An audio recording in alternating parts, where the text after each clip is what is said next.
pemirsa Batam Pos, kita bertemu lagi di program Ngopi Ngobrol Politik bersama Batam Pos. Kali ini saya ditemani rekan saya, Fiska Juanda Haju. Hai Kak Cai. Nah, kali ini kita berbeda ya ngopinya. Kalau biasanya kita mewawancarai para caleg, mewawancarai tentang visi misi mereka, kali ini berbeda karena kita langsung mendatangkan langsung penyelenggara pemilunya. Tapi khusus dari KPU Tanjung Pinang. Silakan Ju. Ya, nah tadi Kak Cai sudah bilang biasanya kami mewawancarai para pesertanya. Sekarang kita wawancarai IO-nya sendiri. Kalau di bahasa wedding nih IO-nya, event organizer, yang mengelola, yang bagaimana nih jalannya pemilu, bagaimana jalannya aturan-aturan mainnya. Nah, sebelum saya mulai, saya ada sedikit pantun. Kita nih kena Tanjung Pinang yang datang. Pantun kita bahaya nih kalau nggak mau pantun. Harus nyiapin pantun ya. Tak kenal maka tak sayang, setelah kenal batin jadi tenang. Boleh kenalkan diri kakak dan abang, jabatan dan tugasnya di KPU Tanjung Pinang. Monggo silakan. Dari siapa ini? Dari ketuanya dulu. Dari Aku ketua boleh dulu. memilih nggak Kak Cai? Boleh silakan. Boleh. Yang paling muda. Yang paling muda. Paling muda, paling semangat nih kayaknya nih. Boleh, silakan Kakanda Yudi. Baik, para pemirsa semuanya, kami dari KPU Tanjung Pinang akan perkenalkan, nama saya Andri Yudi. Kebetulan pada periodisasi sekarang ini saya menjabat sebagai Ketua Divisi Teknis dan Penyelenggaraan Pemilu. Alhamdulillah, apa tahapan telah kita laksanakan sampai hari ini sukses. Silakan, boleh. Selanjutnya boleh dari kakak yang di ujung. Baik, perkenalkan nama saya Desi Liza Purba.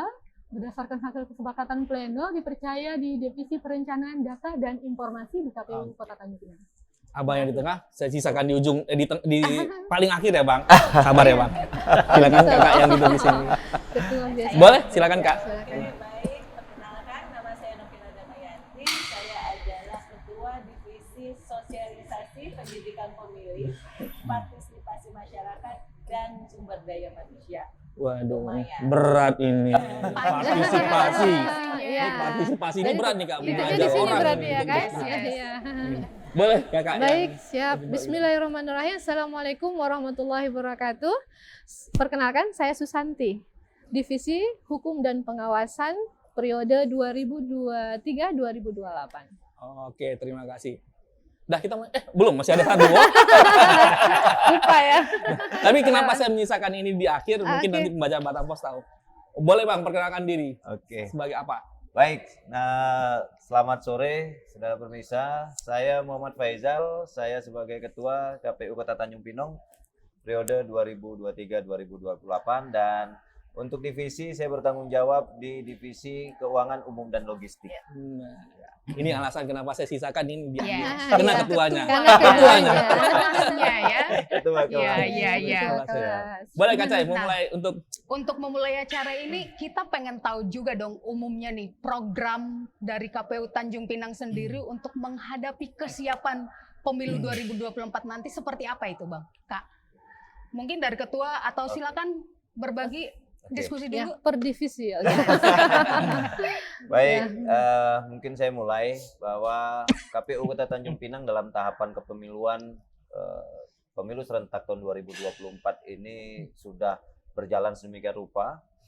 Dan untuk tahap ini, saat ini kita sudah konsentrasi di masa kampanye, kemudian juga persiapan kedatangan logistik pemilu. Tentunya logistik pemilu ini yang ditunggu-tunggu nih, yang menjadi sentral daripada pelaksanaan nantinya. Nah tentunya tahapan-tahapan ini akan beririsan di semua divisi. Bagaimana nantinya kami harus menggait para pemilih, terutama pemilih pemuda dan pemilih pemula. Kemudian bagaimana juga data itu bisa dikelola dengan baik sehingga itu bisa menjadikan data yang bisa kita pergunakan di lapangan. Kemudian bagaimana proses pencalonannya nanti yang ada di divisi teknis dan penyelenggaraan pemilu, dan bagaimana kami semua diawasi nantinya oleh divisi hukum dan pengawasan, yang kita berharap tidak ada nanti sengketa hukum dalam proses kepemiluan khususnya di Kota Tanjung Pinang. Oke, yes. ada yang nambah. Kalau ditanya siap, kami sudah siap. Sudah sangat siap. Sudah sangat siap. Kayaknya kakak yang jilbab hitam mau menambahkan. Oke, Silakan Kak. iya. Tadi disampaikan persiapan untuk KPU Kota Tanjung Pinang dari segi hukum dan pengawasan kami sudah menjalani beberapa tahapan dari awal. Itu memang kami sudah mempersiapkan mitigasi dari verifikasi partai politik, penataan dapil, kemudian pencalonan, dan terakhir pada saat pencermatan. Jadi di setiap tahapan itu kami lakukan pengawasan, mitigasi potensi, mengantisipasi supaya tidak ada permasalahan ke depannya. Dan ke depan ini nanti akan ada hari pemungutan suara, kemudian segala persiapan kami sudah lakukan untuk mengantisipasi supaya tidak ada gugatan nantinya sengketa pemilu. Meminimalisir gugatan ya, ya, Kak ya. Berarti kalau secara persiapan sudah 100% menghadapi pemilu 2014 Insya Allah. Februari? Insya Allah. Kalau dari energi kami harus 100%. Kalau kita lihat persiapan kami lah untuk menghadapi hari H, yang mana itu hari H pemungutan dan perhitungan suara yang merupakan induk dari segala proses semua tahapan itu. Nah, alhamdulillah kami sudah siap. Ya, kami mulai dari perencanaan sampai hari ini kita kampanye, dan juga selesai itu mungkin akan mempersiapkan pemungutan dan perhitungan suara. Nah, ini secara baik personil itu di bawah divisi Parmas, nantinya SDM itu sekarang dalam persiapan untuk berarti menuju. kalau meminjam bahasanya kaum Z ya, Gasken, gasken. gaspol ya, gaspol. Berarti dari sudah ke 4 kecamatan, 18 kelurahan, semuanya komisi Iya. ini sudah digaskan semuanya. Iya, Insya Allah. Terus ada temuan tantangan nggak selama proses ini hingga sampai di titik sekarang ini? Ya, kalau tantangan selalu ada. Dan itu juga pemicu kami lah. Iya. Lebih Semangat. Lebih siap. berkreasi gitu kan. Ya, kalau tantangan ya dalam setiap tahapan itu selalu ada tantangan. Dan proses saat ini mungkin dari rekan kami Parmas itu kan lagi menghadapi yang namanya rekrutmen dari KPPS. Ujung tombak dari Ropi kita yang Tombaknya KPU dan pimpinan di Iya. lapangan. Iya, nantinya pada Ini saat lagi hari H. sedang Lagi. berjalan. Sampai proses tanggal itu. 20. Mungkin bisa saya tambahkan, jadi ketika mengenai kesiapan, ketika kami dilantik, itu sudah suka tidak suka, mau tidak mau, kami harus siap. Dalam kondisi apapun kami sudah siap. Jadi ketika itu sudah dilantik, itu kami langsung masuk kantor gaspol. Istilahnya gaspol, terutama untuk sosialisasi ya, karena sudah dalam pertengahan tahapan. Ada sudah berapa tahapan yang sudah kami lalui, yang sudah dilalui oleh periode sebelumnya, dan ketika kami masuk sudah di tengah. Nah, itulah yang kami lakukan untuk di periode kami. Itu kami mulai dulu waktu itu dengan sosialisasi, bagaimana kami menggebrak sosialisasi untuk kaum-kaum milenial, kemudian untuk masyarakat, bagaimana juga kami juga seperti kami harus memperkenalkan juga diri kami kepada masyarakat. Nah, karena kami baru dilantik, kemudian kami juga melakukan koordinasi terus dengan pemerintahan kota ataupun stakeholder yang ada di wilayah kami supaya bagaimana mengajak mereka untuk membantu kami dalam pelaksanaan pemilu, karena pelaksanaan pemilu tidak hanya punya KPU atau punya penyelenggara, tapi ini tanggung jawab bersama. Nah, hal-hal itu yang juga kami lakukan ketika kami dilantik. Kemudian untuk pada saat kampanye itu kebetulan di divisi saya. Nah, itu juga bagaimana kami juga melakukan pendekatan kepada pemerintahan kota, termasuk juga kepada partai, dan juga kami melakukan sosialisasi kepada kaum Gen Z tadi, di Gen Y, bagaimana mereka bisa mengetahui rekam-rekam jejak dari para calon. Dan kebetulan pada saat sekarang kampanye lagi berlangsung dan sekarang sudah masuk tahapan perekrutan pembentukan KPPS yang merupakan ujung tombak kami di lapangan. Ini lagi proses dan tanggal 20 itu adalah terakhir pendaftarannya. Besok. Kayaknya kalau melihat tadi Kak Cahaya melihat dari ketua dan anggota-anggotanya, rekornya oke banget. Semuanya sudah terencana dengan baik dan sesuai dengan prosedur yang ada. Sesuai divisi ya. Ya. Tapi ada yang mungkin sebagai, saya ingin bertanya satu. Tadi sudah, mungkin Kak Cahaya sudah memulai soal namanya, apa tadi? Ada nggak sih mitigasi kayak semacam kendala-kendala? Kayaknya nanti Tanjung Pinang ada pulau yang terluar, yang terjauh, bagaimana? Ada nggak sih yang rasanya ini akan jadi problem? Dan problem-problem apa aja sih mungkin yang sudah dipetakan dalam beberapa pekan ke depan ataupun saat pemilu nanti? Baik. Jadi dalam Ulas, dalam Ya, ketua. dalam setiap tahapan itu kami juga harus bisa memetakan mitigasi dari awal. Jadi begitu prosesnya apa, kami sudah harus punya prediksi mitigasinya apa. Contoh misalnya pada saat ini kita mungkin dalam kondisi cuaca. Ya. Kita ada 637 TPS. Kita melakukan monitoring, kita melakukan evaluasi terhadap potensi TPS yang ada saat ini. Ketika misalnya kondisi hujan lebat, misalnya potensi TPS itu dikhawatirkan bermasalah, maka kami harus memitigasi untuk melakukan pemindahan titik lokasi. Kita harus meminta kepada PPS yang ada di lapangan untuk segera mengirimkan titik koordinat, karena ini akan berkaitan dengan cek DPT online nantinya, misalnya seperti itu. Jadi mitigasi-mitigasi seperti itu. Termasuk juga nanti karena saya di divisi logistik, kita juga harus memetakan mana yang terjauh misalnya, ya untuk distribusi logistiknya. Menggunakan apa transportasinya?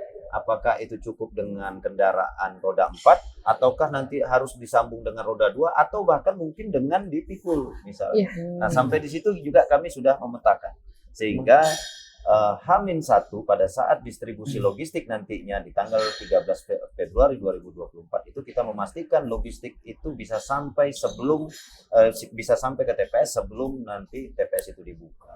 Waduh. Memang tadi saya bilang kan prepare-nya oke banget. Ternyata sudah mitigasi apapun sudah direncanakan sedemikian matang ya. Kayaknya Kak Cai. Boleh Kak Cai, silakan. Tapi satu lagi nih pertanyaan penutup di sesi ini berdasarkan pernyataan Abang tadi itu ada 637 TPS di Tanjung Pinang tersebar di 4 kecamatan, 18 kelurahan. Kira-kira berapa titik TPS yang menjadi pusat perhatian dari KPU Tanjung Pinang sendiri, misalkan dari lokasinya, bagaimana pelayanannya di situ, misalkan pulau terluar atau akses transportasi seperti apa? Alhamdulillah kalau Tanjung Pinang ini kita diuntungkan karena kita ibu kota provinsi, kita di satu daratan dan tidak banyak sebenarnya yang tersulit, ya. Yang terjauh ada, tetapi kita memetakan itu bukan yang tersulit. Mudah-mudahan itu tetap bisa terjangkau. Makanya dari awal kami juga sudah melakukan upaya melakukan mitigasi dari awal. Kita melakukan monitoring dari awal. Kita melakukan pemetaan. Kita harus menggunakan apa? Ya, ada daerah misalnya di Senyiri itu yang harus ditempuh misalnya dengan boat, kapal misalnya, itu lebih kurang 15 menit. Tetapi kalau dengan cuaca ekstrim yang akhir-akhir ini terjadi, kemungkinan ini tidak bisa ditempuh misalnya. Kami harus melalui jalur darat. Jalur darat itu bisa kita tempuh kira-kira lebih kurang 30 menit misalnya. Tetapi ini bukan yang terjauh. Di Penyengat misalnya. Ya, jadi kita sudah mulai memetakan dan itu tidak banyak, tidak lebih dari 10 titik lah misalnya. Tetapi ya, insya Allah dengan kita melakukan koordinasi dengan berbagai stakeholder, terutama dengan pemerintah daerah, karena penyelenggaraan pemilu ini juga beririsan dengan fasilitasi yang harus dilakukan oleh pemerintah daerah. Dan alhamdulillah untuk saat ini pemerintah daerah betul-betul mensupport kami dalam penyelenggaraan. Koordinasi yang baik ya antara KPU, pemerintah dan termasuk stakeholder juga lainnya. kepolisian. Jadi kita sudah mulai di backup nih, mulai dari bulan Oktober sudah mulai operasi Mantap Brata dan aparat keamanan sudah diterjunkan baik itu di kantor kami, di lokasi gudang penyimpanan logistik kami, ya, dan bahkan tahapan-tahapan kami selalu beririsan dengan pengamanan yang dilakukan oleh kepolisian. Wah, Keren. keren banget. Persiapan sudah, mitigasi Kendala. oke, koordinasi oke. Yes. Nah, ini sesuatu yang memang dalam penyelenggaraan pemilu harus tidak bisa sendirian. Mitigasi, persiapan, koordinasi itu sesuatu proses yang harus dijalani. Dan kayaknya KPU Tanjung Pinang benar kata bapak-bapak dan kakak-kakak ini, semua siap 100%. Ya, Mudah-mudahan. Gaspol, gaskan. Oke. Pecinta Batam Pos, demikian sesi 1. Kita akan bertemu di sesi selanjutnya. Jangan kemana-mana.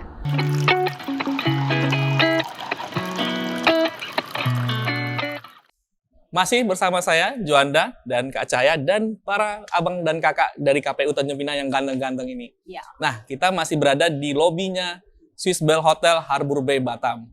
Ini Kak Cahaya sudah banyak punya pertanyaan ini, sudah mau nyimpan. Tadi kan masih nyimpan peluru. Masih simpan dulu ya Pak. Belum ke inti-intinya. Intinya belum ya. Siap-siap ya. Iya. Masih Iya. kulit aja. Oke Cai, mulai dimulai dari pertanyaan pertama. Iya Seperti Ju, apa? terima kasih. Sesuai tema kita kali ini ya, menggait pemilih pemula, meningkatkan kualitas pemilu di Tanjung Pinang. Nah, kita tahu kan Tanjung Pinang itu DPT-nya itu 167.076. Itu ada tambahan nggak? Atau itu sudah tetap pada pemilihan 2024 mendatang? Baik, Jesse? izin menyampaikan secara ketentuan kemarin sudah disahkan DPT Kota Tanjung Pinang benar seperti kata Kak Cahaya 167.076 pemilih. Iya. Dari data itu sesuai ketentuan per 2 Juli yang lalu ditetapkan, kita juga memberikan pelayanan pindah pilih, yaitu adalah seseorang yang terdaftar di DPT. Namun karena keadaan tertentu dia tidak bisa memilih di tempat tersebut, maka dia akan pindah pilih misalnya ke Tanjung Pinang. Maka melalui regulasi yang ditetapkan KPU RI, kita membuka posko pelayanan mulai di tingkat TPS, yaitu di kantor kelurahan, PPK di tingkat kecamatan, dan di KPU Kota Tanjung Pinang sendiri. Jadi masyarakat yang karena keadaan tertentu ada 9 kriteria yang diatur sampai dengan 15 Januari, dan 4 kriteria yang diatur sampai dengan 7 Februari atau seminggu sebelum hari pemilihan. Nah, di antara 9 kriteria itu, mungkin mereka ada yang karena pindah tugas atau mungkin pindah domisili ke Tanjung Pinang, maka mereka boleh berhak melakukan pindah pilih. Yang penting dia terdaftar dulu di DPT di suatu tempat. Maka karena itu mereka datang tentu dengan syarat dan ketentuan. Misalnya, kalau dia pindah pilih karena kerja, maka dia harus melampirkan SK atau surat tanda bahwa dia kerja. Setelah itu KTP dan mungkin kakaknya gitu. Tapi KTP itu wajib. Kalau kakak ada juga itu lebih baik, tapi KTP itu wajib. Nah, ada juga pindah domisili, mungkin KTP-nya sudah Tanjung Pinang, pergeseran nih dari 2 Juli yang lalu sampai dengan sekarang mungkin memilih menetap di Tanjung Pinang. Maka seseorang tersebut juga boleh mengurus pindah pilihnya. Jadi sekarang data masih bergerak, tapi sesuai ketentuan DPT tadi sesuai yang disebutkan oleh Kak Cahaya. Oke, siap. Nah, ini Kak, tadi kan bagaimana DPT itu masih ada penambahan kemungkinan seperti itu ya. Tapi berdasarkan DPT yang sudah ada, bisa boleh dijelaskan ke pembaca Batam Pos, pemetaannya itu bagaimana? Gen Z berapa persen, kira-kira berapa persen, gen milenial berapa persen, dan baby boomers berapa persen. Nah, Iya, dari kita jumlah berapa nih? DPT itu ada berapa persentase pemilih pemula? Langsung Bang Faisal aja boleh, karena langsung gitu. Oke, baik. Pembaca Batam Pos, jadi dari 167.076 pemilih ini bisa kita kategorikan ada yang pre-baby boomers, itu ada 1,33%. 1,33. Ya. Kemudian ada pre-baby boomers itu 12,82%. Kemudian Gen X-nya itu 29,51%. Gen Y-nya 33,48%, dan Gen Z-nya itu ada 22,81%. Wow. Jadi kalau kita lihat dari persentase ini, maka DPT Kota Tanjung Pinang itu didominasi oleh usia 17 sampai dengan 40 tahun yang masuk di Gen Z dan Gen Y. Inilah yang menjadi titik fokus kami sesuai dengan tema kita. Kita menggarap suara milenial ini di pemilu 2024 untuk mereka bisa berpartisipasi aktif. Nah, ini garapannya Bu Novi. Nah, kan ini tadi sudah dipaparkan nih Kak Novi sama Bang Ketua Faisal. Ternyata yang paling banyak itu Gen Y sama Gen Z. Ini banyak. Ini adalah orang-orang bisa dibilang anak sekolah, para pekerja. Wah, ini ada punya trik dan tips mungkin dari KPU Tanjung Pinang. Bagaimana caranya mendatangkan 52% ya Bang, gabungan suaranya. 52%. Hampir 52% ini datang ke TPS gitu. Ada punya trik sendiri nggak sih dari KPU Tanjung Pinang? Program khusus dari KPU Tanjung Pinang. Silahkan Kakak Novi. Baik. Jadi untuk kami memang menyadarin ketika kami masuk itu sudah mengetahui bahwa nanti segmen kami yang banyak adalah kaum Gen Z. Jadi bagaimana kami nanti harus melakukan kreativitas. Dan kami juga di sini menyadarin bahwa keterbatasan kami juga ketika melakukan sosialisasi, pasti kami akan melakukan sosialisasi di ruangan ataupun di lapangan ya, yang berbentuk sosialisasi. kemudian dari hasil itu kita akhirnya berpikir berlima, bagaimana kita membuat gebrakan baru untuk kaum tersebut. Nah, pada hari Kamis yang lalu, kami itu baru melakukan pembekalan terhadap Duta Demokrasi. Oh, Iya. ada Duta Demokrasi. Ada Duta Tanjung Demokrasi. Pinang. Wow, Sebenarnya di 2019 ada relawan, tetapi di 2024 ini, pemilu 2024 tidak ada. Jadi kami akhirnya memanfaatkan bagaimana nih tetap ada relawan, karena kami juga punya keterbatasan terhadap sosialisasi yang untuk di lingkungan mereka sendiri. Nah, kemudian hari Kamis itu kami melakukan pembekalan terhadap anak-anak sekolah, itu SMA, itu ada di 20 sekolah. Untuk tahap awalnya kami mengambil 40 peserta. Ternyata dari hasil itu kita juga sebenarnya menghimpun apa sih sebenarnya yang mereka inginkan, kegiatan apa sih sebenarnya yang mereka mau gitu. Apa yang kira-kira cocok di mereka. Jadi bukan dari kami, tetapi kita balikan lagi ke mereka.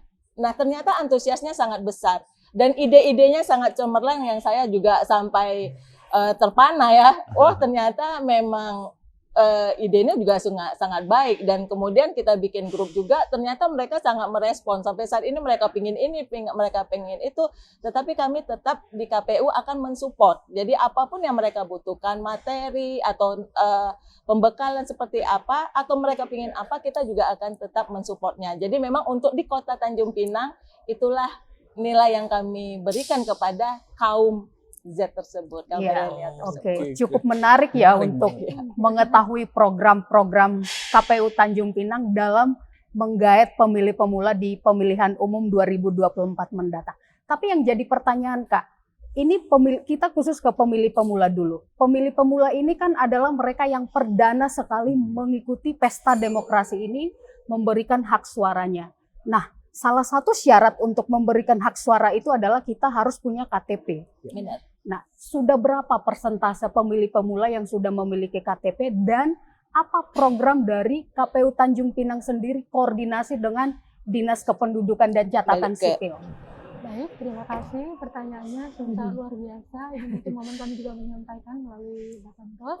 Kami terus melakukan koordinasi, kami sudah melakukan pertemuan dengan Kepala Dinas Distrik Capil, Pak Wan Samsi. Berdasarkan koordinasi tersebut, ada sekitar 2055 yang diprediksi atau berdasarkan data yang nantinya berusia 17 tahun sampai dengan 14 Februari. Di tanggal 2055 orang. Iya. Wah. Dan di tanggal 14 Februarinya tepat itu ada 8 orang. Artinya sampai saat ini terus berproses, dan bukti nyata dari Distrik Capilnya sendiri juga terus melakukan atau menjemput bola dengan datang ke sekolah-sekolah. Bagi mereka yang nantinya diprediksi akan berusia 17 tahun, mereka sudah boleh melakukan perekaman. Walaupun mungkin KTP secara fisiknya akan diterima 1 hari setelah dia berusia 17 tahun. Misalnya kalau tanggal 19 Desember ini dia berusia 17 tahun, maka besoknya KTP-nya udah dicetak atau lewat 12.00. Dan itu bukti dari Distrik Capil, dan terus masih berproses, data terus bergerak per tanggal 15. Dan per tanggal 30 setiap bulannya mereka mengirimkan data ke KPU. Dan itu bentuk komitmen, dan kami terus melakukan koordinasi. Tentu kami tidak menekan, namun terus melakukan koordinasi agar program pemerintah ini berjalan, dan harapannya nanti partisipasi masyarakat khususnya di kalangan pemula meningkat. Mungkin begitu. Tapi sangat menarik ya Kak Cai, kalau saya melihat, apalagi pemilihan tanggal pencoblosan di 14 Februari. Ya. Kasih coklat ke Yayang. Nah, ini mungkin kalau saya melihat dari kacamata, mencoba menyelami kacamata Gen Z ini, mungkin ini kan jadi tantangan bagi KPU Tanjung Pinang ataupun KPU beberapa wilayah lainnya gitu. Karena di tanggal 14 itu bertepatan dengan Hari Kasih Sayang. Nah, bagaimana KPU Tanjung Pinang menyikapi ini agar Gen Z ini datang dulu memberikan hak pilihnya ke TPS, setelah itu barulah memberikan coklat ke pasangannya. Ini kan tantangan nih. Dan apalagi itu kan hari libur juga ya Pak, ya Bang ya. Diliburkan. Gen Z ini banyak kaum rebahan juga Bu. Ya Mbak. Nah, bagaimana nih kaum rebahan, orang yang akan memberikan coklatnya, agar datang dulu ke TPS, agar memberikan hak pilihnya gitu. Ada sesuatu yang upaya yang dilakukan oleh KPU Tanjung Pinang, menarik mereka datang ini. Atau mungkin woro-woro di mobil pemilih. Atau mungkin kayak sebelum Ke TPS sebelum sebelum eh, merayakan apa Valentine. sebelum apa Meriah memberikan itu coklat ke kekasih datang dulu ke TPS. TPS, Wah. ya. Oke. Wah, ini kayaknya Bang Yudi nih. Silakan Iya. Bang Yudi. Yang muda, yang muda, yang muda. Yang muda, yang ini Gen Z banget ya. Gen Z Komisioner banget. termuda yang Gen Z paling banget. berpengalaman. Ya sangat menarik sekali lah itu yang mana untuk pemilihan kita jatuh pada tanggal 14 Februari tahun 2024 ini. Dan itu merupakan kalau kita lihat secara tanda kutip kalender kita itu adalah hari kasih sayang. Iya. Akan tetapi ya yang nama pun kami dari KPU ya mulai dari awal tahapan kami telah melakukan beberapa daya upaya. Tentu hal-hal ini perlu kami sikapi juga. Ada pun program-program yang dari untuk meningkatkan partisipasi masyarakat, khususnya kalau milenial pemilih pemula ini kan ya, ada beberapa program yang telah kami laksanakan. Pertama itu kami akan selalu menghimbau setiap melakukan talk show, baik itu di acara RRI maupun di acara-acara lainnya, itu kami selalu menghimbau. Dan harapan kita bagaimana itu kalau milenial ini memanfaatkan betul datang ke TPS, terlebih dulu mementingkan di luar hal-hal yang program pribadi mereka. Di samping itu juga kami juga melakukan yang namanya itu go to campus dan juga go to school, yang mana itu ada menjadi pembina upacara dan juga memanfaatkan hari santri dan juga hari mengajak para mahasiswa.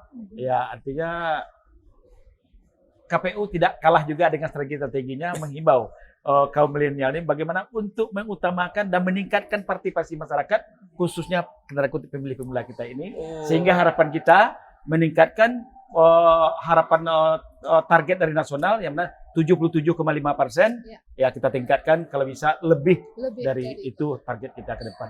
Ya, ini menambahkan untuk artinya sosialisasi telah kami lakukan dari awal tahapan sampai hari ini begitu ya. Dari sosialisasi tadi Pak Andri sudah menyinggung kita go to school, go to kampus gitu ya. Jadi pembina upacara pun kami lakukan. Jadi gitu. pembina upacara pun lakukan. Jadi itu seluruh SLTA, SMK yang ada di Kota Tanjung Pinang secara bergilir kami menjadi pembina upacara. Kemudian ada juga sosialisasi yang di aula gitu ya, dan program-program di setiap SMA yang ada P5 kami diundang sebagai narasumber. Secara bergantian kami melakukan itu di sekota Tanjung Pinang. Itu salah satu upaya kami untuk menarik perhatian dari kaum pemilih pemula tadi. Kemudian ada juga program nasional yang dari awal sudah dilancarkan, yaitu kirap. Nah, kirap nasional itu dimulai kalau nggak salah saya bulan Juni ya Pak ya, bulan Juni di 2022 yang lalu. Itu dimulai dari 8 titik. Salah satu titiknya dari 8 adalah Kota Tanjung Batam. Pinang. Batam, pusat dari kita. Yang dari Batam kirap membawa 18 bendera partai ke Bintan, kemudian Bintan menyerahkan ke Tanjung Pinang, Tanjung Pinang menyerahkan ke Bangka Belitung secara langsung, nggak naik pesawat. Seperti Olimpiade ya. Kayak membawa obor ya. Kalau ini bendera ya. Tapi ini kayak Sesampai di Tanjung Pinang, kami mensosialisasikan kepada masyarakat, kami libatkan PPK, PPS, sampai ke pasar-pasar. Itulah upaya dari KPU Kota Tanjung Pinang untuk mengajak para masyarakat warga Tanjung Pinang untuk datang ke TPS. Begitu. Aduh Kak Cai, kalau saya melihat ini amunisi yang dipersiapkan KPU Tanjung Pinang ini kiri dan kanan nih. Full banget nih. Jadi dan sudah siap untuk meminimalisir golput yang ada. Iya. Jadi yang saya tambahkan sedikit terkait dengan Valentine. 14 Februari 2024 itu Valentine katanya. Kalau bahasa anak muda hari kasih sayang.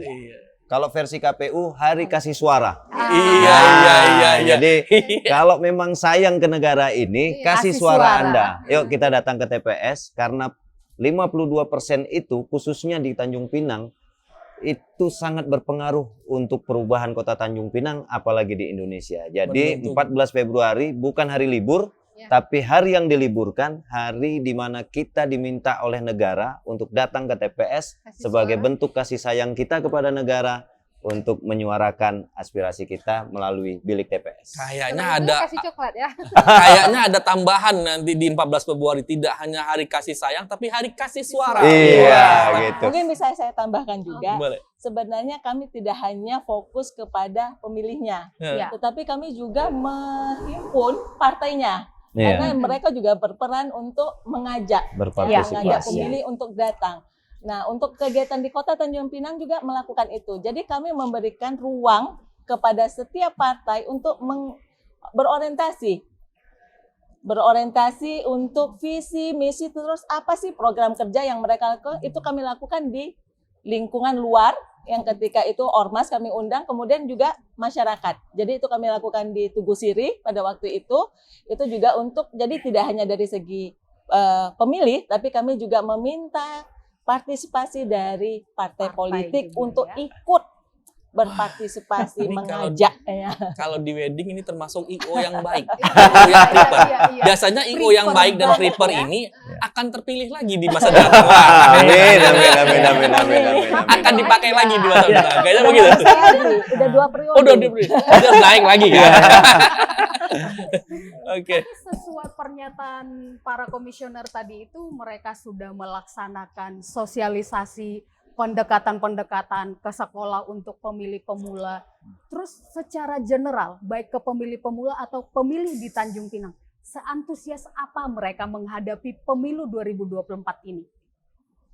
Boleh nih, siapa nih yang mau jawab? Siapa? Oke. Oke. Atau Pak Andre? Kak Boleh, Nabila Pak atau Andre. Mbak Yudi? Saya udah ngomong. Kalau kita lihat antusias masyarakat Tanjung Pinang, kalau kita lihat dari waktu ke waktu ya, kalau kita bandingkan dari tahun 2018, Ya. kalau kita lihat dari hasil pilkada pemilihan kepala daerah tahun 2018 itu partisipasi masyarakat itu hanya berada pada angka 56%.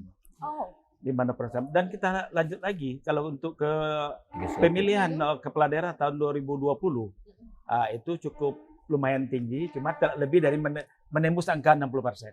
oke. Artinya itu, dan kalau kita bandingkan sekarang 2019, 2024 itu dari segi kuantitas jumlah caleg kita. Kalau 2019 caleg kita punya caleg 444 dari 16 partai kalau tidak salah kan. Tahun 2024 ini kita punya caleg yang kita umumkan pada DCT kemarin tanggal 3 November itu berjumlah 423. Secara kuantitas dia menurun. 423. Tapi secara kualitas, secara pendidikan mereka itu naik. Rata-rata itu lebih dari 50%. Itu pendidikan kita itu di atas yang kita 2019.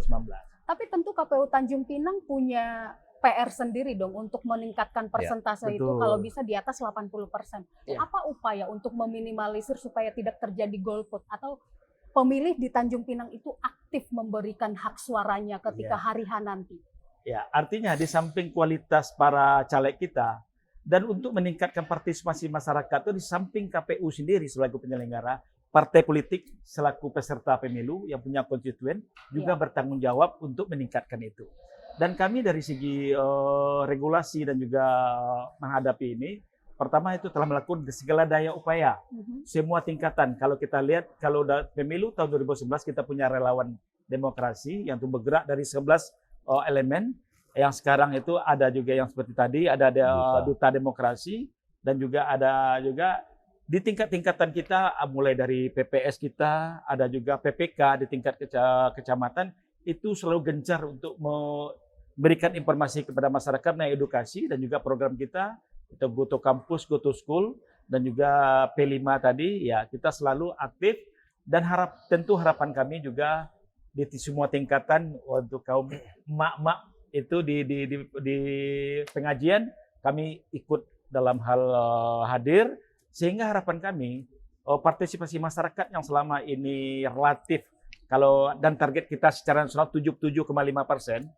insya Allah dukungan semua masyarakat dan juga apalagi kita hadir di sini kan, insya Allah bisa kita tingkatkan. Amin. Sehingga Tanjung Pinang itu kalau bisa menjadi terbaik, harapan kita di Kepri khususnya, dan juga tingkat nasional juga mengangkat partisipasi masyarakat setelah tingkat nasional. Itu harapan kita. Amin. Amin ya Amin. Rabbal Alamin. Amin. Ini wajib diaminkan ya Kak Cahaya. Nah, ini waktu tidak berapa lama lagi nih Abang dan Kakak dari KPU. Kan tinggal kurang dari 2 bulan lagi ya. 57 hari. 57 hari. Nah, ada program yang masih belum tuntas, yang mungkin lagi proses, mungkin KPPS ya tadi ya, lagi berjalan.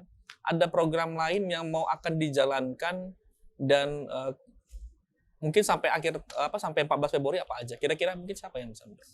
Tapi sebelum itu jawabannya akan dilanjut di sesi ketiga.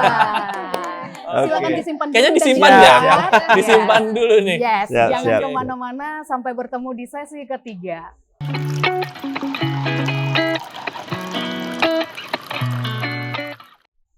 Nah, pecinta Batam Pos, kita tiba di sesi akhir dari ngobrol politik Batam Pos bersama 5 komisioner yang jadi tamu spesial kita dari KPU Tanjung Pinang.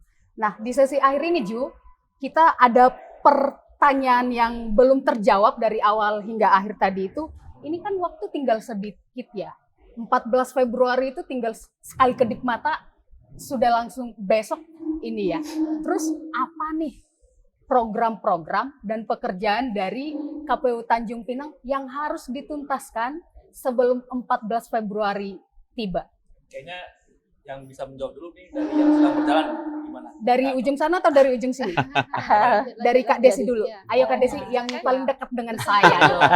Ya, baik, secara ketentuan tentu di divisinya yang Desi sendiri yaitu saat ini terus berproses pelayanan, yaitu kami terus membuka posko pelayanan pindah pilih yang tadi di tingkat kelurahan, kecamatan, dan di kantor KPU Kota Tanjung Pinang. Tentu ini terus kami lakukan. Kami juga meminta kepada masyarakat untuk memastikan sudah terdaftar di DPT.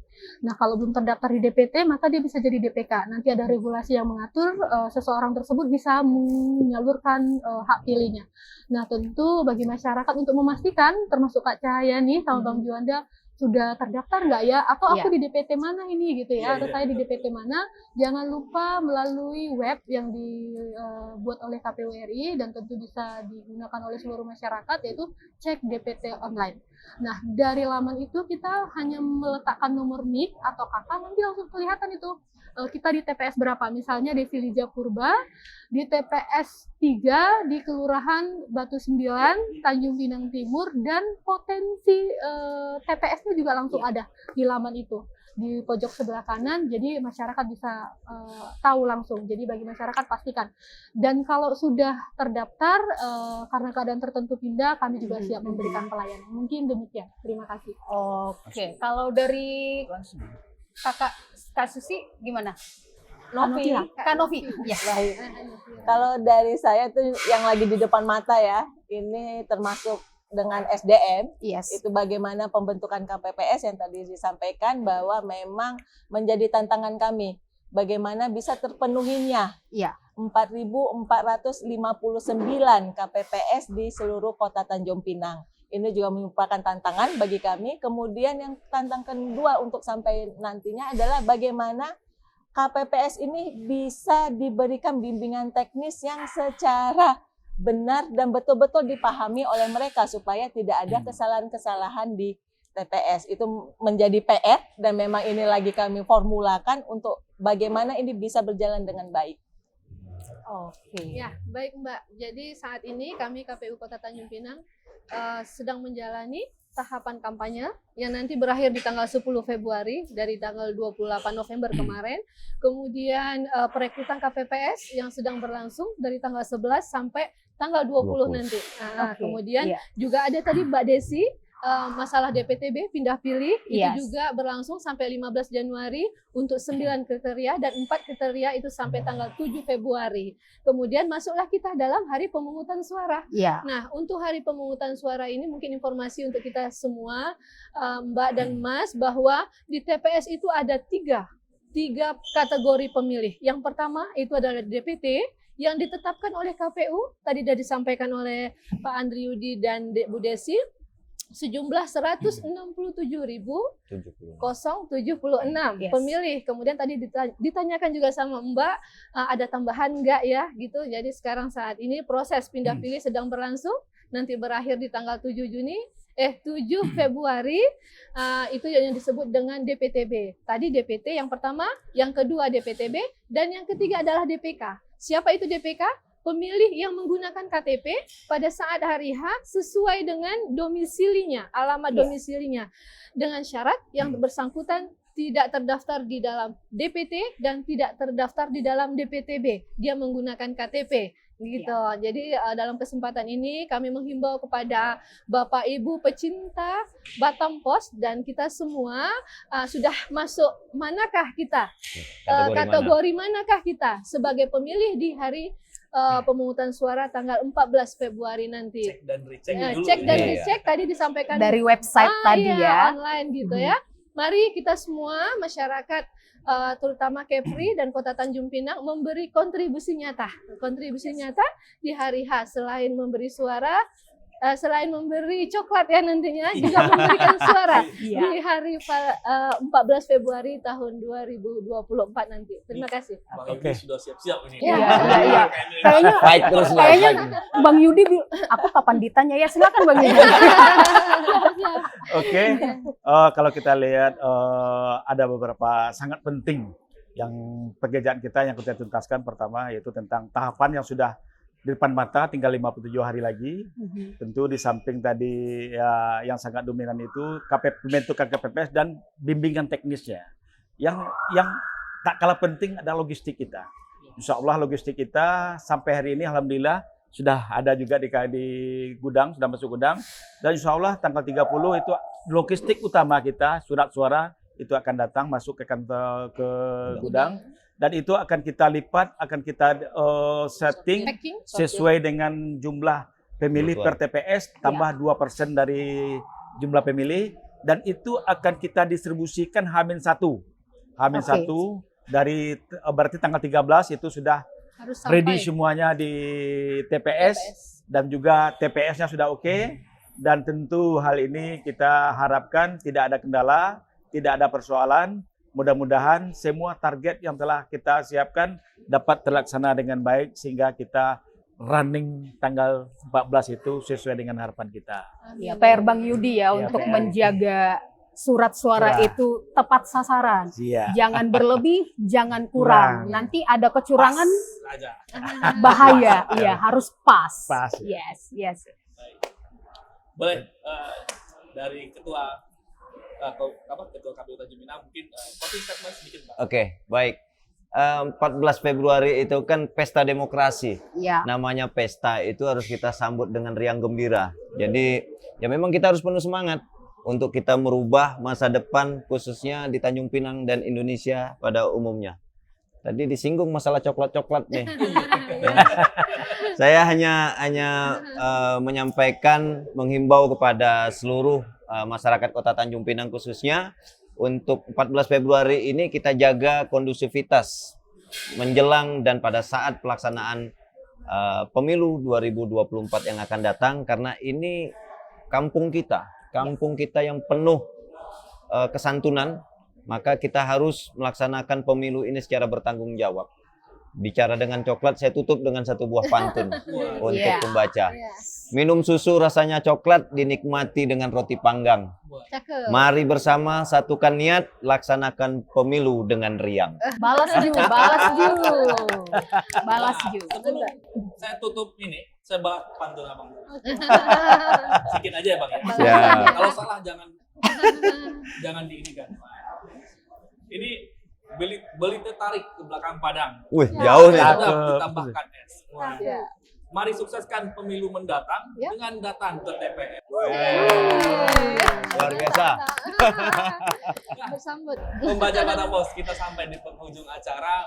Nah, ini ngobrol politiknya tadi nih benar-benar sangat luar biasa ya. Reportnya dari abang-abang dari KPU Tanjung Pinang ini oke banget. Persiapan di Tanjung Pinang sudah maksimal ya. Mitigasinya oke, koordinasinya oke, semuanya detail-detail kecil diperhatikan. Saya rasa ini pemilu Tanjung Pinang sukses besar. Amin. Mudah-mudahan golputnya juga minim. Nah, itu aja pembaca Batam Pos, ngopi-ngopi di bersama para komisioner Tanjung Pinang yang ganteng-ganteng cantik ini. Saksikan ngobrol politik lagi di selanjutnya. Dari Swiss Bell Hotel Harbor Bay, tim Digital Batam Pos dan tim Ngopi Batam Pos pamit. Sampai jumpa di episode selanjutnya.